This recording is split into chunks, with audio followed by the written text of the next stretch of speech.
The mystery of how the electrons fitted inside the atom was eventually solved here in Manchester, in this building in 1911, by Ernest Rutherford.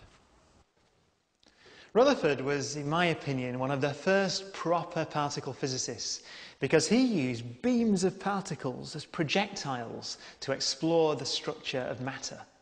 Now, of course, in Rutherford's day, there was no such thing as a particle accelerator. So he used the decay of radioactive elements to produce his beams of particles. This is Rutherford's original desk. And in fact, if you hunt around a little bit, you can detect traces of radioactivity 100 years later. Rutherford asked two of his students, Hans Geiger and Ernest Marsden, to fire some alpha particles at a piece of thin gold foil and see what happened. So imagine these tennis balls are the alpha particles. Now, if the atom were, as Thomson had suggested, a kind of amorphous blob, then you'd expect the alpha particles to pass right through.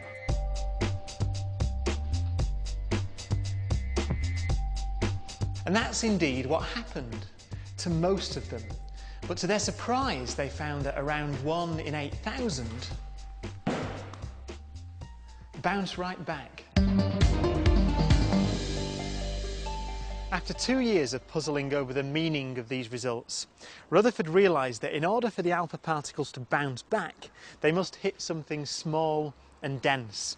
So his new model of the atom was a bit like the solar system, with all the mass concentrated at the centre and the electrons orbiting like planets around the sun. Today, we know that this picture isn't quite correct. Quantum mechanics tells us that we can't know precisely where the electrons are, but we can predict that they reside in distinct shells around the nucleus. Rutherford's alpha particle scattering experiment was remarkably direct and simple, and it showed the nature of what the atomic structure is. By the way the alpha particles bounced off the atom, he worked out where the positive charge of the atom lives.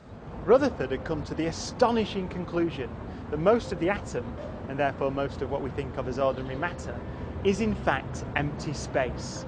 So if this apple were the atomic nucleus, the electrons would be a kilometre away.